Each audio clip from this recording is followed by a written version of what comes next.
कल ही कैबिनेट में ये जानकारी आई कि अप्रूव किया गया है कैबिनेट में कि महिला आरक्षण बिल को पेश किया जाएगा संसद के इस विशेष सत्र में। एक ऐसा बिल जो कई सालों से संसद में लटका हुआ है, कई बार पास भी किया गया एक सदन में, लेकिन दूसरे सदन में जाकर अटक गया। अब उस पर जाकर एक सहमति बनती नजर आई है और इस बिल को इस बार के विशेष सत्र में लाने की तैयारी जो है वो हुई है। और ये एक बहुत बड़ी कामयाबी, बहुत बड़ी उपलब्धि खासतौर पे उन महिला संगठनों के लिए जो लगातार इस बात को लेकर आवाज़ उठा रही थी, लड़ रही थी। कई पॉलिटिकल पार्टी जो हैं वो भी ये चाहती थी। कांग्रेस ने भी आगे बढ़कर ये बयान देना शुरू किया है कि लगातार उनकी मांग रही है। पुराने बयान कांग्रेस नेताओं के सामने आ रहे हैं जिसमें बिना शर्त इस बिल को समर्थन देने की बात की गई थी।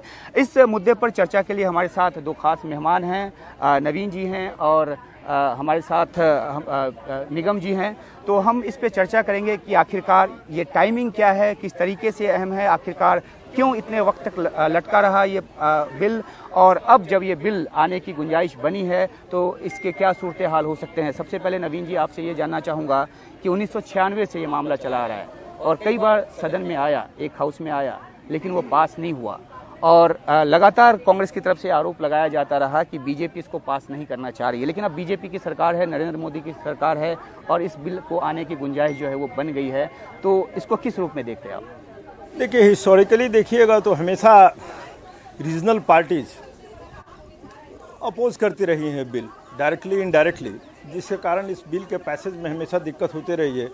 ये शुरू में देवेगौड़ा की सरकार ने इस बिल को लाया, फिर उसके बाद नरसिम्हा राव की सरकार के द्वारा इस बिल को लाया गया, फिर अटल बिहारी वाजपेयी की सरकार में 2-3 बार इस बिल को लाने की कोशिश की गई। उसके बाद 2010 में ये बिल राज्यसभा में पास हो गया, उसके बाद टेकअप नहीं हो सका। आज जो बिल लाया जा रहा है, पहले तो इस बिल का प्रारूप क्लियर हम लोग को नहीं है अभी तक। केवल ये मालूम है कि कैबिनेट ने इस बिल को पास कर दिया है। हमको ये ज़रूर जानने की उत्सुकता है कि क्या एग्जिस्टिंग जो लोकसभा का स्ट्रेंथ है उसके अंदर एग्जिस्टिंग जो सीट है उसके अंदर 33% रिजर्वेशन दिया जाएगा, या ओवरऑल पार्लियामेंट में जो नंबर ऑफ सीट्स है उसमें 33% बढ़ाकर और तब रिजर्वेशन दिया जाएगा, जिससे जो एग्जिस्टिंग एमपीज हैं, मेल एमपीज, उनके कंसर्न्स को एड्रेस किया जा सके। और ये जो पार्लियामेंट बना है उसमें सिटिंग कैपेसिटी भी इस तरीके का है कि आप बहुत अहम बात करें। इसी बात पे मैं देश रतन निगम जी से जानना चाहूँगा कि पहले एक बैकग्राउंड तैयार किया गया, एक संसद भवन बनाई गई जिसमें 888 सीट हैं। तो जो बात नवीन उपाध्याय जी कह रहे हैं वो एक पृष्ठभूमि के तौर पे हो सकता है कि पहले आप संसद की सीटों की तादाद बढ़ाएं, क्योंकि महिला आरक्षण में क्या है, किस तरह की बातें हैं, कितने % महिला आरक्षण की बात है, ये सब तो बिल आने के बाद पता चलेगा।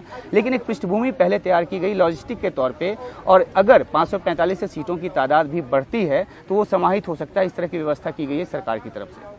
उमाशंकर जी, एक बात मैं आपको बताऊं कि हमारा जो डिलिमिटेशन है 2026 तक रुका हुआ है और 2026 के बाद सीटें बढ़ेंगी जब डिलिमिटेशन होगा। वो तो एक नज़रिया है हमारा। दूसरा, आप ये देखें, महिलाओं की जनसंख्या के अनुपात में उनका जो रिप्रेजेंटेशन है हमारे विधानसभाओं में या लोकसभा या राज्यसभा में बहुत ही कम है। वो करीब 14% के आसपास है आपका लोकसभा में, उससे कम राज्यसभा में है और 10-11% के करीब विधानसभाओं में है। तो इसको मद्देनज़र रखते हुए ये देखिए बहुत ज़रूरी था। लेकिन एक आश्चर्यजनक बात आपको मैं बताऊं कि जब संविधान सभा में चर्चा चल रही थी तो सरोजनी नायडू ने इसका विरोध किया था, कहने हमें कोई भीख नहीं चाहिए और महिलाएं अपने आप सक्षम होंगी और अपने रास्ते बनाती जाएंगी। तो ये एक आश्चर्यजनक बात है कि उस वक्त एक महिला ने इस बात को अपोज किया था, इस चीज़ का विरोध किया था। लेकिन अब हालात ऐसे हैं कि देखिए 3 बार अटल बिहारी वाजपेयी की सरकार ने इस बिल को लाने की कोशिश करी, लेकिन वो हो नहीं पाया। जैसा नवीन जी ने बताया, क्षेत्र का वो दौर ऐसा था जिसमें बहुत सारे नेता उठते थे, उनको लगता था कि जो गठबंधन की सरकारें थी, पूर्ण बहुमत नहीं था। तो अब जैसे अब पूर्ण बहुमत आया है और अब हुआ क्या है कि जो क्षेत्रीय पार्टियां भी हैं जो इंडी अलायंस का हिस्सा बन गई हैं, वो भी चाह रही हैं कि महिलाओं का इस तरह का आरक्षण हो। तो ये बदलाव जो क्षेत्रीय पार्टी में देखा जा रहा है, और मैं समझता हूँ ये सिर्फ मुंह से बोलने वाला नहीं होना चाहिए, उसको क्रियान्वित भी होना चाहिए नीचे जाके। और जैसे ये बिल जैसे कैबिनेट ने पास कर दिया है तो ये मैं समझ रहा हूँ अब बन जाएगा 33% का जो आरक्षण है महिलाओं का। लेकिन पहले मैं सबको ये बोलूँगा, राजनीति करने से अच्छा है पहले 33% आरक्षण ले लें उसके बाद क्या करना है उस पर चर्चा करें। आपने संविधान सभा की बात की, 389 मेंबर्स थे उसमें सिर्फ 15 महिलाएं थी उस वक्त, और उसमें भी आपने कहा कृपलानी जी ने उसका विरोध किया था, लेकिन उसके बाद से एक लंबा, सरोजिनी नायडू ने विरोध किया था, माफ़ कीजिएगा, तो अब उसके बाद एक लंबा सिलसिला चला, खासतौर पे 1996 के बाद की बात करें तो इस मांग ने जोर पकड़ा और अलग अलग पॉलिटिकल पार्टियां अपनी सुविधा के हिसाब से बात करती रही। हमें याद है शरद यादव जी, जो कि अब इस दुनिया में नहीं है, उनका एक बयान जो कि काफ़ी उस समय चर्चित हुआ था। तो अब क्योंकि हर पॉलिटिकल पार्टी ये कंपल्शन महसूस कर रही है, क्योंकि महिलाओं के हक की बात हो रही है, तो ऐसे में एक मास्टर स्ट्रोक आप कहेंगे कि प्रधानमंत्री मोदी के नेतृत्व में बीजेपी की सरकार जो है, एनडीए की जो सरकार है, वो इस बिल को लेकर आ रही है? डेफिनेटली आई मीन इसे पॉलिटिकल मास्टर स्ट्रोक इस सेंस में हम कहेंगे, क्योंकि इस गवर्नमेंट के पास एब्सोल्यूट मेजॉरिटी थी थ्रू आउट 2014 के बाद, और 2014 के बाद कांग्रेस का हमेशा कमिटमेंट रहा है कि इस बिल को वो सपोर्ट करते। तो ऐसे स्थिति में राज्यसभा लोकसभा में दोनों में ये बिल 2014 से लेकर आज के दिन में कभी भी पास लाया जा सकता था और पास हो जाता। तो आज जबकि parliament election round the corner है, तो इस बिल को लाने का डेफिनेटली एक पॉलिटिकल मैसेजिंग के तौर पर देखा जा रहा है, और देखा जाना भी चाहिए। तो उस कॉन्टेक्स्ट में अगर देखिएगा तो ये पॉलिटिकली एक वेरी बिग मूव है, क्योंकि क्रेडिट लेने की बात भी शुरू हो गई है। कांग्रेस पार्टी ने एक बयान जारी किया है राहुल गांधी का 2018 का, जिसमें वो कह रहे हैं कि बिना शर्त हम समर्थन देने को तैयार हैं। हालांकि सबके बावजूद जो है ये मामला अटका हुआ था। तो अगर क्रेडिट की बात करें तो किसको क्रेडिट जाएगा? देखिए, पार्टी जो सत्ता में रहती है और जो पार्टी बिल को लाएगी पार्टी, वो डेफिनेटली क्रेडिट उसको जाएगा। उसमें कोई एम्बिग्यूटी नहीं रहनी चाहिए। और जहाँ तक अगर हिस्टोरिकली देखिएगा तो कांग्रेस ने इस बात को हमेशा प्रयास किया है कांग्रेस ने, लेकिन क्षेत्रीय पार्टी को अपोजिशन से ये नहीं हो पाया है। तो किस रूप से किस रूप से वेदर, देखिए ये केवल एक इस पार्लियामेंट 2024 में क्या जो इलेक्शंस होता है वो 33% रिजर्वेशन के आधार पर अगर होता है तब तो बहुत बड़ा क्रेडिट गवर्नमेंट को जाएगा। अदरवाइज ऑल्सो अगर नंबर बढ़ाया जाता हो, डिलिमिटेशन एक डिसीजन के रूप में लिया जाता है, अदरवाइज ऑल्सो कांग्रेस को, ये बीजेपी को इसमें फायदा होगा कि उनको एक टॉकिंग पॉइंट मिल जाएगा। और आज के दिन में देखिए सबसे बड़ा इंपॉर्टेंट क्यों है ये बिल, आज के दिन में जबकि महंगाई काफ़ी बढ़ी है और women have taken the heat, समझ रहे हैं ना, तो वैसी स्थिति में इस बिल का डायरेक्ट इम्पैक्ट बीजेपी को फायदा मिलेगा कि कुछ हद तक वो वीमेन वोटर्स के बीच में जो डिसएंचेंटमेंट है उसको एड्रेस कर पाएंगे। एक ब्रेक में जाने के पहले आपसे एक सवाल जानना चाहता हूं, जवाब जानना चाहता हूं कि वुमेन रिजर्वेशन बिल तो अपने आप में एक बहुत महत्वपूर्ण कदम है ही, लेकिन इसके साथ और क्या करने की ज़रूरत है कि वाकई में महिला सबलीकृत हों? क्योंकि ये भी सवाल उठता रहा कि महिलाओं को अगर आरक्षण मिल गया, जैसा कि सरपंच के स्तर पे देखने को मिलता है कि महिला अगर सरपंच बन जाती है तो उनके पति जो होते हैं वो कमान अपने हाथ में ले लेते हैं। तो इस तरह की चिंताओं को दूर करने के लिए क्या कुछ किया जाना चाहिए? बहुत ही महत्वपूर्ण सवाल आपने उठाया है। महिलाओं का सशक्तिकरण अगर होना है तो वंशवाद और परिवारवाद से बाहर निकलना पड़ेगा। ऐसा नहीं है कि अगर कोई मुख्यमंत्री जेल चला गया तो उनकी पत्नी को बना दिया गया मुख्यमंत्री, या आपको अपनी परिवार की ही महिलाएं दिख रही हैं, बहन दिख रही है या पत्नी दिख रही है, सिर्फ उसे बनाएंगे। उससे देखिए 33% रिजर्वेशन का जनता को कोई फ़ायदा नहीं होना है। सशक्तिकरण के लिए ग्रास रूट डेमोक्रेसी, जो ज़मीनी स्तर पर हमारा लोकतंत्र है, उसको पहुंचना पड़ेगा। उसके लिए आम जनता में से लोगों को निकलना पड़ेगा, उनको टिकट देने पड़ेंगे जिन्होंने समाज सेवा करी है, राजनीति के क्षेत्र में रहे। बहुत अहम बात कही आपने कि महिलाओं के सबलीकरण के लिए, उनके एम्पावरमेंट के लिए ज़रूरी है कि ग्रास रूट लेवल पे उनको मजबूत करने की कोशिश हो। उस दिशा में महिला आरक्षण बिल एक मजबूत और एक काफ़ी अच्छी पहल है। हमारे सहयोगी अखिलेश शर्मा ने जानकारी दी है कि लोकसभा स्पीकर ने नए संसद भवन को आधिकारिक तौर पर संसद भवन का दर्जा दे दिया है। लोकसभा सचिवालय ने इस बारे में अधिसूचना जो है वो जारी कर दी है। यहाँ संसद सत्र शुरू करने के लिए ऐसा करना ज़रूरी था और आज दोपहर 1:15 बजे से लोकसभा में और 2:15 बजे से राज्यसभा में सदन की जो कार्यवाही है वो शुरू होगी। तो आज जो पुरानी संसद से नई संसद की तरफ हम लोग मूव कर रहे हैं और प्रधानमंत्री जो हैं खुद नेतृत्व करेंगे, आगे आगे वो चलेंगे, पीछे तमाम सांसद चलेंगे और उसके पहले फोटो सेशन का कार्यक्रम है संसद भवन के भीतर जो अब से थोड़ी देर बाद शुरू होगा। तो ये जो पुराने से नए की तरफ का ट्रांजिशन है और उसमें ये महिला आरक्षण बिल का इस मौके पर आना, आपको लगता है कि ये एक ऐसी टाइमिंग है और एक ऐसी शुरुआत होगी नई संसद भवन की जिसकी मांग पहले से रही है और आधी आबादी की बात कह के जिसको जोर दिया जाता रहा है?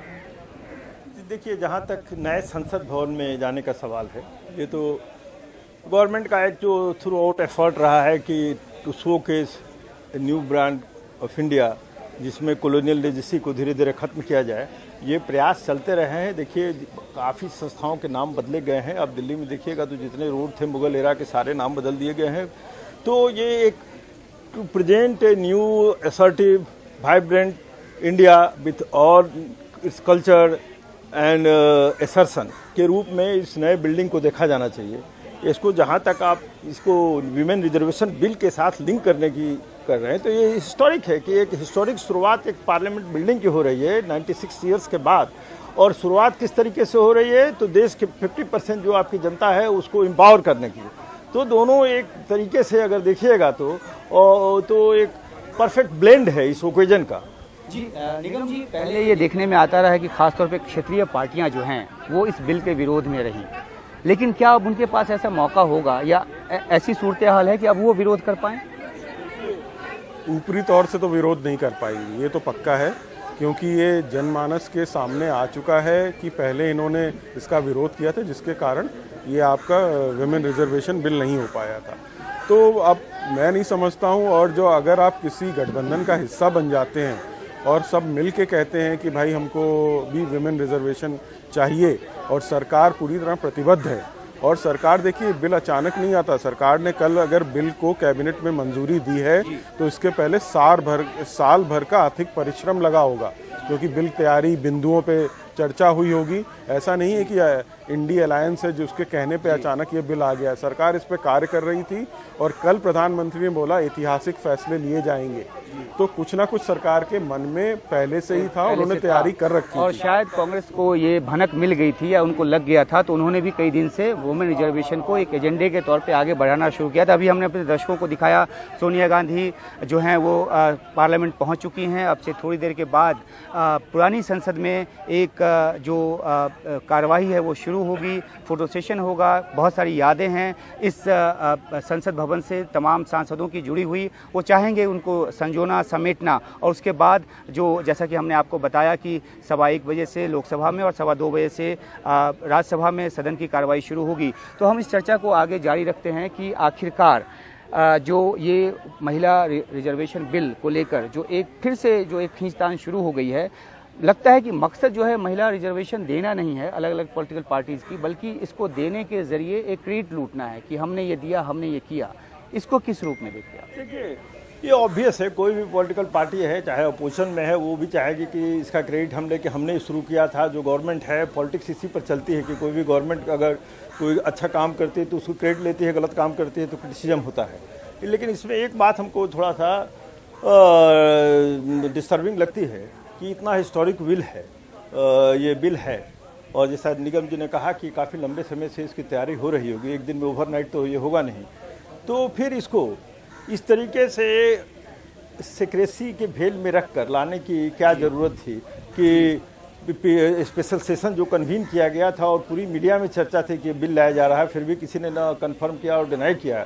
क्यों? आई मीन सडनली आप एक सरप्राइज के रूप में इसको स्प्रिंग करना चाहते हैं। क्यों नहीं हम लोग 2 महीना इस पर डिस्कशन कर सकते थे मीडिया में और सोसाइटी में, और हो सकता था कुछ पॉजिटिव। जो आप बात कह रहे हैं, बात कांग्रेस की तरफ से भी कही गई है कि इस पे एक चर्चा हो सकती थी, और फ्लोर पे जाने के पहले, बिल को लाने के पहले पॉलिटिकल पार्टीज के बीच जो एक आम सहमति है वो बन जाती, और इस रूप में ये अच्छा होता। ये कांग्रेस पार्टी का तर्क